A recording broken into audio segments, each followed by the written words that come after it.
Hello students and parents, students of class 1st, 2nd and 3rd। इस video में आपको आपकी बुक्स और कॉपीज के बारे में बताया जा रहा है कि कौन सी बुक्स कब यूज की जाएगी और कौन सी कॉपीज आपको कहाँ यूज करना है। मार्केट से जो आपने बुक्स खरीदी है उसमें टोटल आपको 16 बुक्स मिली है। फर्स्ट, सेकंड और थर्ड तीनों क्लासेस के स्टूडेंट्स को 16 बुक्स दी गई है, जिसमें 4 सब्जेक्ट हैं आपकी, इंग्लिश, हिंदी, मैथ्स और ईवीएस। हर सब्जेक्ट की 4 बुक्स हैं। इंग्लिश की 4 बुक्स, हिंदी की भी 4, मैथ्स की भी 4 बुक्स हैं और ईवीएस की भी 4 बुक्स हैं। इन 4 बुक्स में से एक आपका वॉल्यूम 1 है और एक्सेट वॉल्यूम 2 है। वॉल्यूम 1 जो है वो आपका हाफ ईयरली एग्जाम से पहले यूज में आएगा और वॉल्यूम 2 हाफ ईयरली एग्जाम के बाद में पढ़ाया जाएगा। वॉल्यूम 1 और वॉल्यूम 2 दोनों में हर सब्जेक्ट की 2-2 बुक्स है, कोर्स बुक और प्रैक्टिस बुक। ये देखिए, English course book volume 1, English practice book volume 1,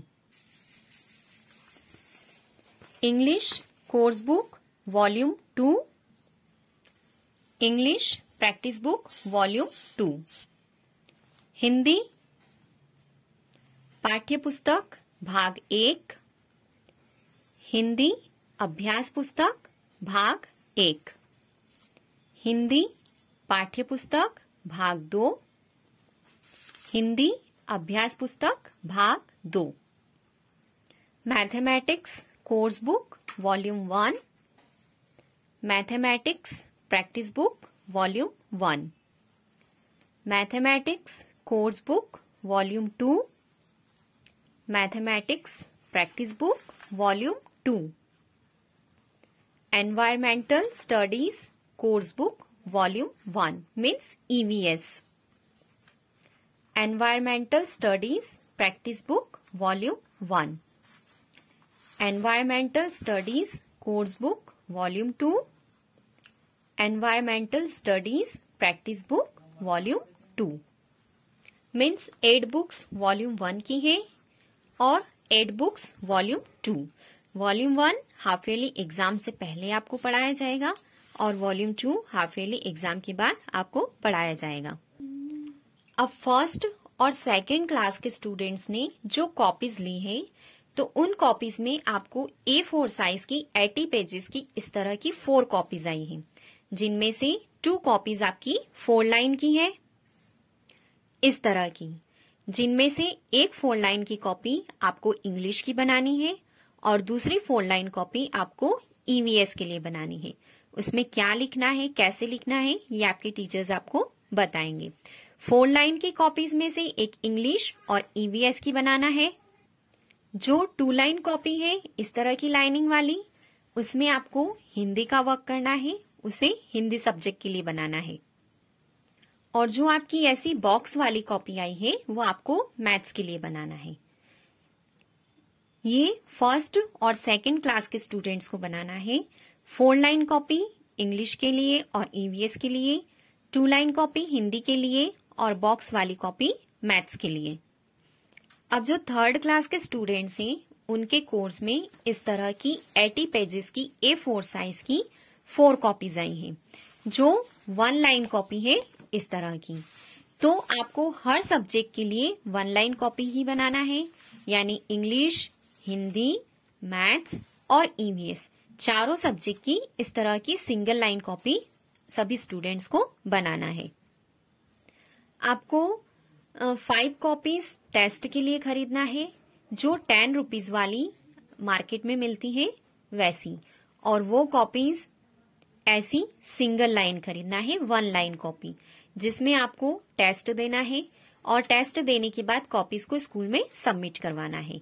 यानी एक ही कॉपी में आप 5 टेस्ट कॉपीज लेंगे, उसमें से एक कॉपी में आपको अभी जो क्लास टेस्ट होने वाले हैं सारे सब्जेक्ट के इंग्लिश, हिंदी, मैथ्स और ईवीएस चारों सब्जेक्ट के टेस्ट उसी कॉपी में देना है और फिर उस कॉपी को स्कूल में सबमिट करवाना है। तो आपको टोटल 5 टेस्ट कॉपीज परचेज करना है। टेस्ट कॉपी फर्स्ट, सेकेंड और थर्ड तीनों क्लास के स्टूडेंट्स को ऐसी सिंगल लाइन यानी 1 लाइन कॉपी ही खरीदना है और जो 10 रुपीज वाली आती है वो लेना है। और फर्स्ट और सेकेंड क्लास के स्टूडेंट्स को इंग्लिश के लिए और ईवीएस के लिए 4 लाइन, हिंदी के लिए 2 लाइन और मैथ्स के लिए बॉक्स वाली कॉपी लेना है। और थर्ड क्लास के स्टूडेंट्स को सभी सब्जेक्ट के लिए सिंगल लाइन कॉपी ही लेना है। Okay. Hello dear students of class 5th. In our previous class I taught you the chapter number 2, It Could Happen. And now today I am going to teach you idioms from the word power section from your English course book, page number 19. Now what are idioms? Idioms are some phrases and these phrases meanings should not be taken literally.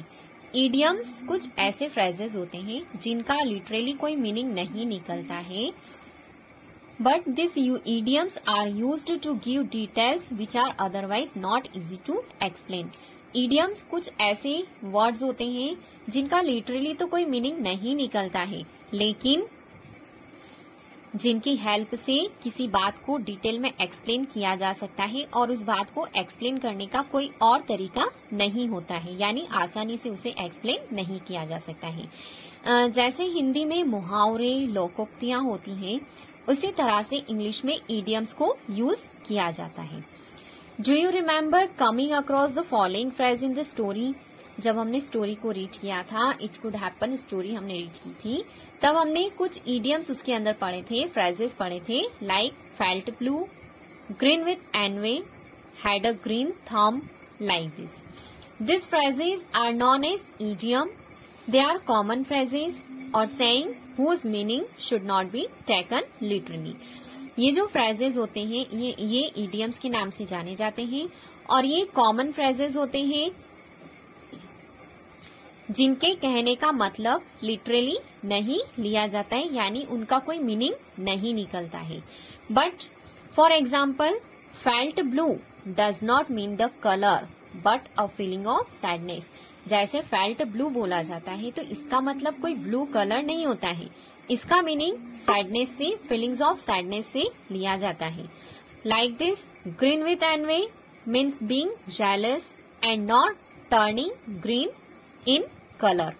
Green with envy, इसका मतलब green colour में turn होना या green colour में change होना नहीं होता है, but the meaning of this green with envy is jealous, किसी से जेलस होना, ईर्ष्या करना, that is the meaning of green with envy. Had a green thumb means to be good at growing plants and vegetables and not having a green colour thumb. Had a green thumb, इसका मतलब green colour का हमारा thumb हो जाना, that is not the mean of this had a green thumb. ये green thumb का मतलब नहीं होता है। The meaning of had a green thumb is good at growing plants and vegetables, यानी पौधे और वेजिटेबल्स को उगाने में अच्छा होना। We use idioms because they convey a specific and clear meaning for which there is no other exact word. Idioms का use इसलिए किया जाता है ताकि किसी ऐसे वर्ड्स को क्लियरली स्पेसिफाई किया जा सके, अच्छे से उसका मीनिंग समझाया जा सके, जिसके लिए कोई और वर्ड यूज नहीं किया जा सकता है। They are used to give details which are otherwise not easy to explain. ये उस डिटेल को एक्सप्लेन करते हैं जिसको एक्सप्लेन करने के लिए कोई और तरीका इजी नहीं होता है। And these idioms help in making the language interesting and beautiful. और ये idioms इन लैंग्वेज को इंटरेस्टिंग और ब्यूटीफुल बनाने में हेल्प करते हैं। Here are some more idioms. Let's see what they mean. यहाँ कुछ idioms दिए गए हैं और साथ में उनकी मीनिंग और सेंटेंसेस भी दिए गए हैं। Now the idiom is eat a horse. Here the meaning of eat a horse does not इस ईट अ हॉर्स का मीनिंग ये नहीं होता है कि घोड़े को खाना. अगर हम लिटरली मीनिंग निकालते हैं तो ईट का मतलब होता है खाना और हॉर्स का मतलब होता है घोड़ा. मीन्स हमें यहाँ घोड़े को नहीं खाना है. The meaning of this eat a horse means very hungry, बहुत ज्यादा भूखा होना. Then the sentence I am so hungry that I could eat a horse. मैं इतना भूखा था कि एक घोड़े को भी खा सकता था. Like this. Next idiom is piece of cake. Piece of cake means cake का टुकड़ा. But the meaning of this idiom is very easy, यानी बहुत आसान. Scoring 90% in exam is a piece of cake for her. Exam में 90% marks score करना उसके लिए cake के एक टुकड़े के बराबर है. मीन्स वेरी इजी है. राउंड द क्लॉक मीन्स घड़ी के चारों ओर. Means 24 hours a day. अब यहाँ घड़ी के चारों ओर ये कोई मीनिंग नहीं होता है, बट राउंड द क्लॉक का मीनिंग क्या लिया गया है 24 आवर्स अ डे से. The doctor worked round the clock to save the patients. Doctor पूरे 24 घंटे अपने पेशेंट्स की जान बचाने के लिए वर्क करते हैं. अ brain wave. Brain wave means, अब हम अगर यहाँ लिटरली मीनिंग अगर इसका निकालते हैं तो ब्रेन का मतलब होता है माइंड, दिमाग, और वेव का मतलब होता है लहर, यानी दिमाग की लहरें. But the meaning of this idiom a brain wave is a clever idea, यानी कोई तेज आइडिया माइंड में आना. I had a brilliant brain wave last night about how we could eat end world hunger. कल रात मेरे पास एक बहुत अच्छा आइडिया था कि किस तरह से हम दुनिया की जो वर्ल्ड हंगर की जो प्रॉब्लम है उसको एंड कर सकते हैं. Next is black mood. काला मूड मीन्स बैड मूड और एंग्री, यानी अपना मूड खराब होना या गुस्सा होना. The team was in the black mood after they lost the game. Game हारने के बाद टीम ब्लैक मूड में थी, यानी गुस्सा थी या उदास थी. ग्रे मैटर यानी बुद्धिमानी means brain. Use your grey matter to understand the question. Questions को समझने में अपने ब्रेन का, अपने माइंड का, अपनी बुद्धि का इस्तेमाल करो. Up in arms. Up in arms means किसी के अगेंस्ट होना, विरोध में खड़े होना. एंग्री अबाउट समथिंग, किसी से गुस्सा होना. Due to lack of water supply, the people of this area are up in arms with the government.